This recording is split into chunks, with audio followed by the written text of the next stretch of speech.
जय माता की मित्रों। स्वाति नक्षत्र का अंतिम पाठ, राहु और केतु, इनके ऊपर विभिन्न ग्रहों की दृष्टियों के विषय में इस पुस्तक में कुछ नहीं लिखा है। केवल ये कौन से चरण में बैठे हैं उसी का फल बताया गया है। राहुदेव प्रथम चरण में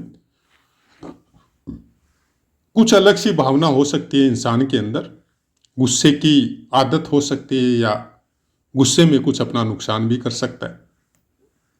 दूसरा चरण हर चीजों में या खासकर धन से संबंध में कुछ ज्यादा संघर्ष करवा सकता है। तीसरा चरण शरीर से संबंधित या स्वास्थ्य से संबंधित कोई प्रॉब्लम हो सकती है। चतुर्थ चरण परोपकारी होता है ऐसा इंसान और दूसरों की भलाई के लिए बहुत कुछ सोचता है।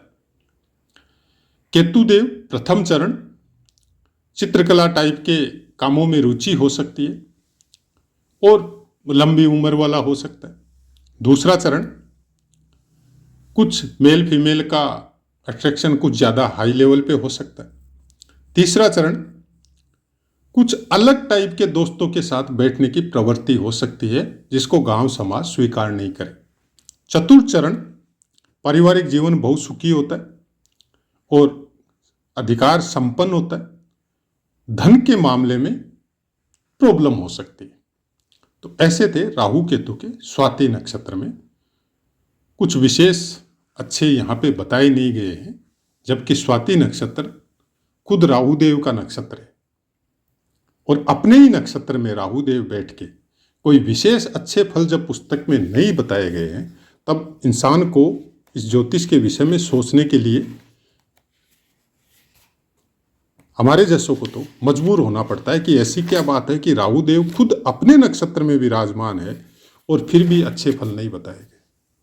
उसका बहुत बड़ा कारण है और बहुत सी ऐसी बातें हैं जो एक छोटे से समय में बताना बहुत असंभव है।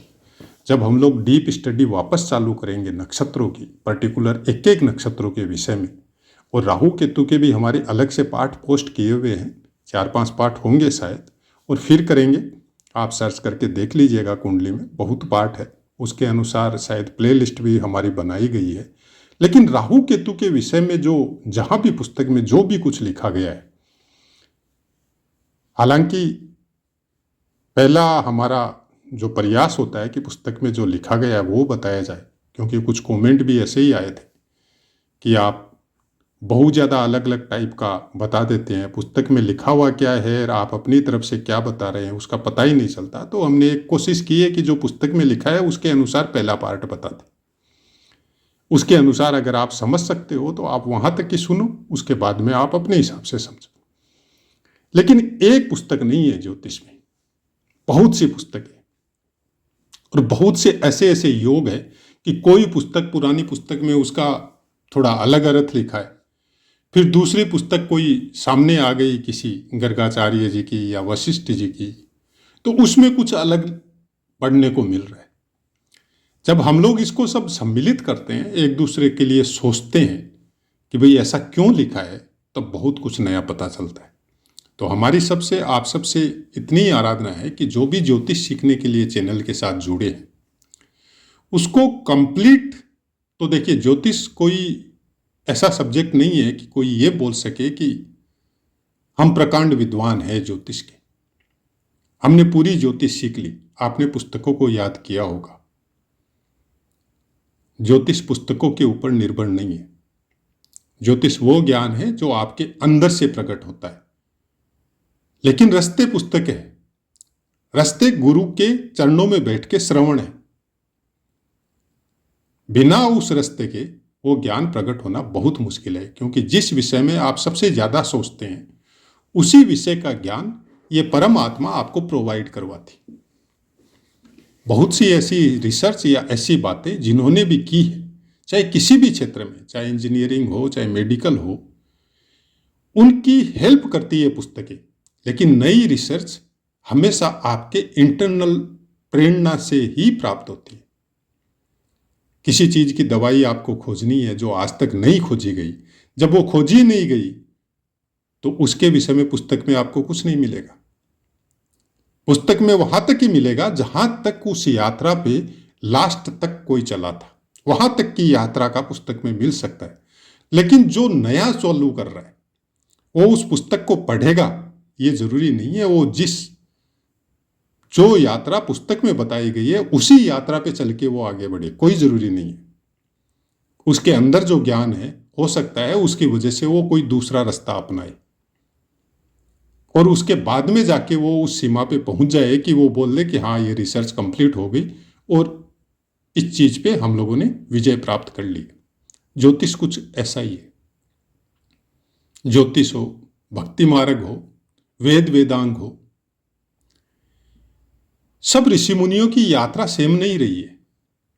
जो भी हम लोगों के पूर्वज थे, किसी की भी यात्रा ज्ञान के मामले में कभी भी सेम नहीं रही। लेकिन जो विद्वान पहले चल चुका है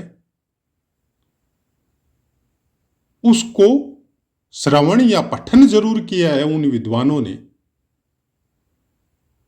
जिन्होंने अपनी यात्रा का रास्ता दूसरा चुना है।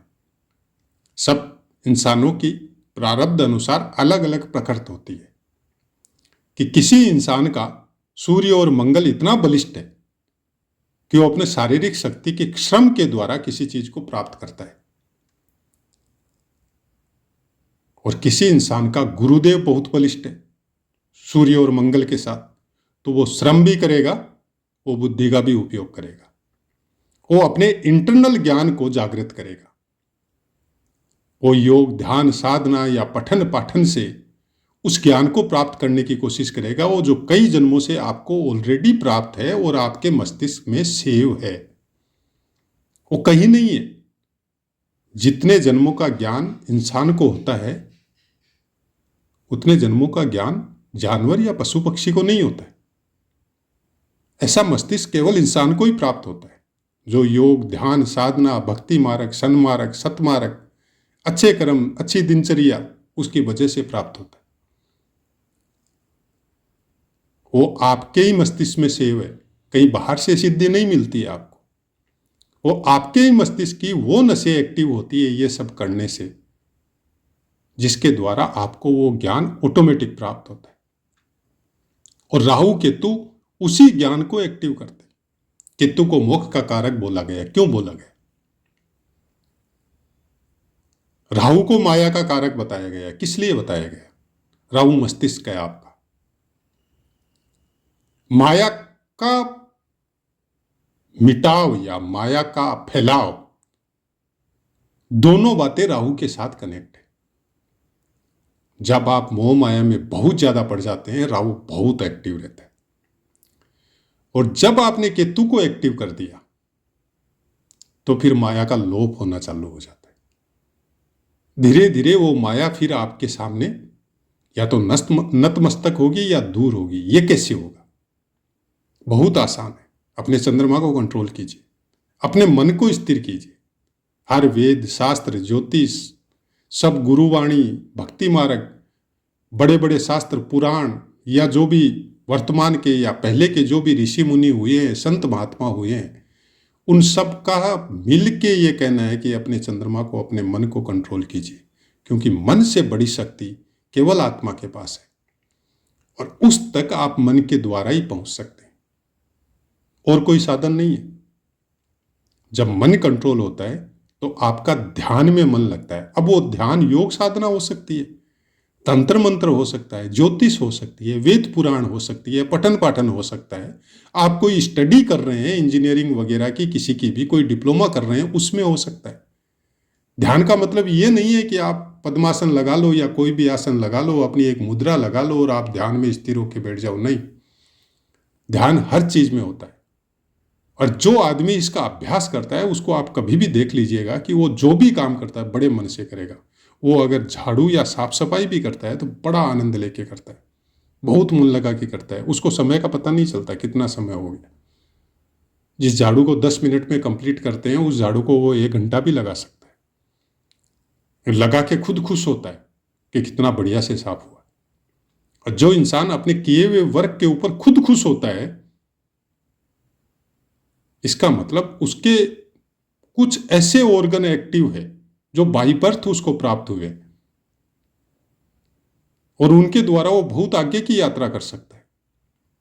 ऐसे बच्चे हम लोगों के घरों में मिल सकते हैं, हम लोग खुद हो सकते हैं।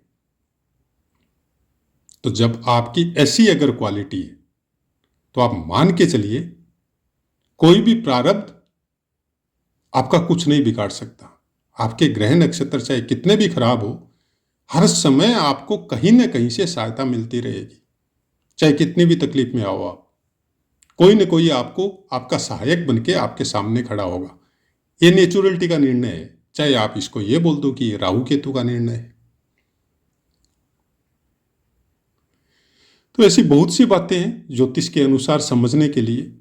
हमारा प्रायकर सब पाठों में ये बोलना रहता है कि अपनी दिनचर्या को सुधारिए, अपने मन को कंट्रोल में करके रखिए। बाकी जो योग है या दुर्योग है उनका फल हमेशा ही आपको पॉजिटिव प्राप्त होगा। इसी के साथ अपनी वाणी को विराम देते हैं और आपसे आज्ञा लेते हैं। जय माता।